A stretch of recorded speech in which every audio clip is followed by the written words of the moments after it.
Hello Year 12 Economics and welcome to your Economics Induction for 2020. I'm Miss Cording and I'm one of 3 teachers that teach on the A-Level Economics at Haysfield. The other 2 are Mr. Dean and Mr. Morgan. Obviously in this COVID situation we can't all be together as a team of teachers and neither can we be with you guys, meeting you in flesh. So this is the next best thing. So this induction video is sort of going to give you an overview of the types of things you'll be studying, the enrichment activities that we have open to us, a little bit about whether you need to have done GCSE Economics to do the A-Level Economics, and then looking at sort of where economics can take you, and then a little bit on sort of why we love teaching economics and why it's such an important subject we feel for you to learn about, and why we think you've made a really good option on this A-Level. So, do you need to have studied GCSE Economics to do the A-Level Economics? No, most definitely not. We assume that there is no prior knowledge.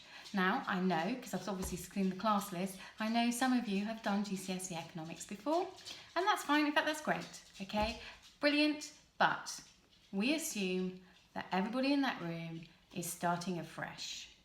Okay, you guys that will have done GCSE Economics, you'll have an understanding of some of the terminology. There'll be lots of similarities, but within sort of the first 4 to 5 weeks, you'll soon realise that the knowledge that you got at GCSE Economics was just touching the very surface of the Economics A-Level, and everybody else, you'll get up to speed super quick, will support you on that, and then they'll appear like there was never any difference between those of you that did GCSE Economics and those of you that didn't. So don't worry about that. Now I know you'll have done your research because you've chosen your A-Levels and you've decided economics is one of them, and that you've decided that Haysfield is the place to come and do it, which is brilliant. Now in terms of the course that you're following, we went over this in open evening, but just to give you a little bit of a memory jog, you are doing the Edexcel Economics A course, okay? Edexcel Economics A, and what that does is it's 3 papers you'll be examined in 2022. 3 papers. Paper 1, which is microeconomics, so that's about the theory of business and consumer and economic decisions at that level. You'll be doing paper 2, which is macroeconomics, which is national and global economics, so that's where we get into sort of globalization, policies that the government have taken, but it all links in together with the microeconomics. And then paper 3 is it's a mixed paper, so it's micro and macroeconomics combined, so it brings both sides of economics together for you to be examined on that. So you've 3 papers, 3, no coursework. Okay, you've got to love exams, well, at least not hate exams, to do this course. Okay, so there's no coursework, but like I say, I know you'll have done your research, so you know that already. And in terms of how you're examined, it's like most of your other A-Levels. There are 4 assessment objectives. So AO1, Assessment Objective 1, that's very much based on your knowledge and understanding. AO2, which is all about application. That's where there will be some case studies, and it's also where you have to bring in your own knowledge, which we'll get onto in a little bit more, your own knowledge of sort of what's going on in the world. Okay. AO3 is the analysis objective. Now in economics, analysis is really about providing the examiner with a chain of reasoning. Why does something lead to something that leads to something that leads to something, then where there's an outcome? Okay, so it's about a chain of reasoning. And then AO4 is all about your evaluation. So that's where you are asked to provide a judgment on whatever aspect of the course that you're being examined on. So do discuss whether you believe the government's approach to the COVID-19 economic crisis that came from it was the best approach. So you would have to make a judgment call on that.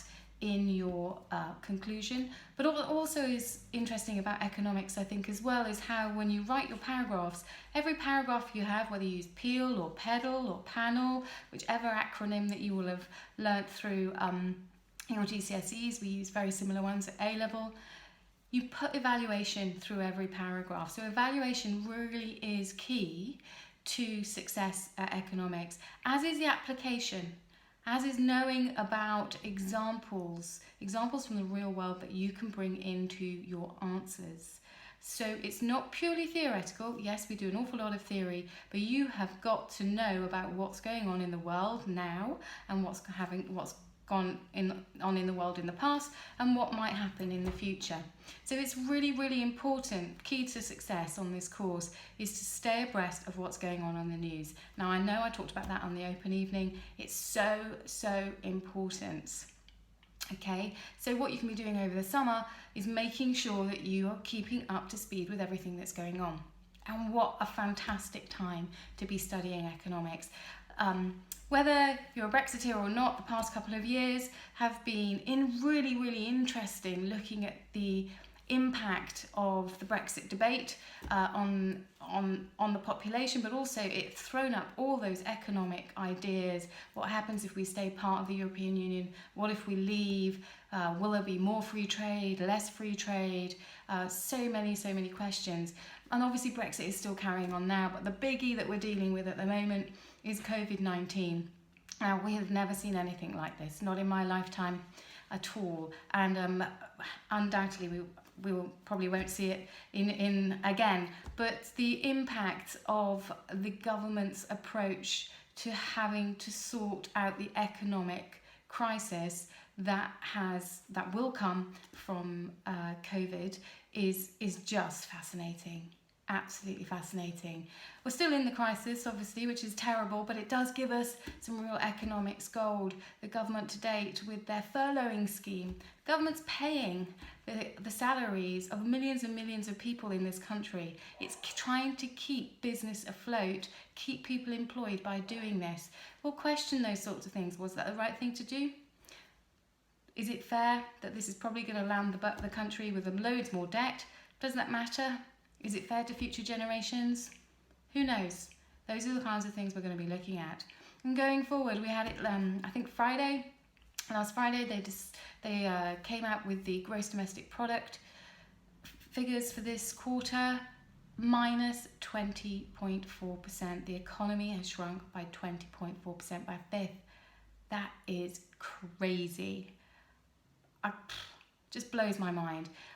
And we're going to be looking at that. Why has that happened? What can the government try to do to make it so that we don't have a recession? We are now in a recession. So we don't have a recession going forward for too long. What's the impact going to be on different parts of society? What policies can they put in place? It's just fascinating. And of course, you've got that at the global aspect as well. So what's happening to consumers, us buying things, we need to buy more. They want us all to go out and buy lots. For businesses, they want us to buy things so that businesses can make money. And obviously at a national level, looking at the effect on the economy as a whole, really, really is a fascinating time. So you're really lucky to be studying a subject which is so prominent to everyday life. And I think that's one of the really exciting things about economics. It's also one of the really frustrating things because it means it changes all the time. So it's not like you can learn stuff and then you're like, well, I know that will be the same when I get to sit my exam. The theory will be the same.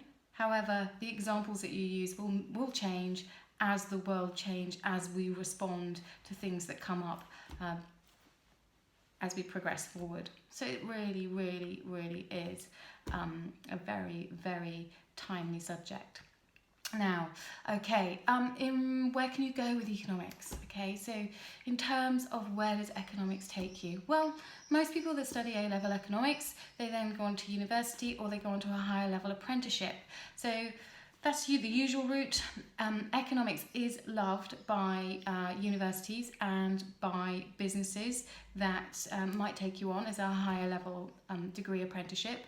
And that's because when you're studying economics, they know that you are analytical in your approach, you're able to question things, you're able to put logical chains of argument together, but you're also able to use data, so you can use numbers fairly easily, and also you're able to write good arguments. So your numerical and your literacy skills are very, very high, and they recognise that. And that is why if you do an economics degree, if you went on to study economics at degree level, it's one of the degrees with the highest earning potential. So it's a really good thing to get into. Basically, people go into lots of different aspects of life in terms of work with an economics, A-level economics degree. So it just gives you a really good basis for anything, really. So I think you've made a great choice. In terms of our enrichment activities, so there are lots of opportunities to listen to economic debates, to go to different talks, lots of TEDx talks centred around economics, and I think we will see an awful lot more of those enrichment activities as our country, as the world looks into what it can do to try and get ourselves out of the COVID-19 crisis. So there's going to be lots on the horizon there. The big one for us, what we like to do in terms of enrichment at Haysfield, is we have an business and economics New York trip. So we did our first one in 2019, and we will be doing another one. Obviously, that all depends on government regulations, whether we can travel or not, but I suspect we will get to do that whilst you're at Haysfield doing your A-level economics. And we went, February 2019 we went. We got to visit the World Trade Center area. We went ice skating. We did quite a lot of shopping because economics looks at how consumers behave, and part of that is how they shop. And shopping is really important for an economy. It represents 60% of our gross domestic product, so we thought it was only right to spend some time on Fifth Avenue and the like, doing some shopping. We also went to the US Federal Reserve Bank, which is the central bank of the US. We got to go down into the gold vaults, which was fascinating. The biggest store of gold in the world we were able to see. And we just generally had a great time taking in the sights and sounds. We did Empire State Building, Central Park. We did all the things that you expect to do when you go to New York. So it was 5 days, it was fast and furious, and lots of snow because we went in February, but it really was a fantastic time, and we really hope to do that with you guys at some point. So basically that's it from me in terms of our induction. We really do look forward to seeing you in September, hopefully that we can all come together, and I guess going forward over the summer you'll get your feedback in terms of the transition work, so I've got to feed that back to you by June the 30th, so look out for that. But just pay attention to what's going on in the news at the business level, see what consumers are doing, whether we're going to be spending, not spending, whether we decide to go out to the shops or not, whether it's going to be online, who knows.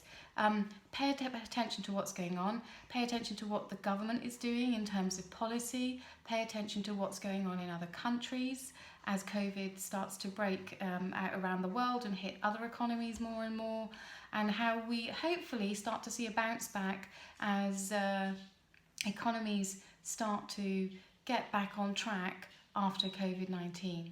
So listen out to what's going on. If you've got any questions about the course, about what to expect in the lessons, or about stuff that you hear in the news that you've done some research on because you've been trying to understand it but you're not too sure, give us an email. I'm n.cording@haysfield.com, or you can just do information@haysfield.com and make it for the attention of the economics department, and one of us will answer. In the meantime, enjoy your summer, keep watching the news, and stay safe. See you in September. Bye.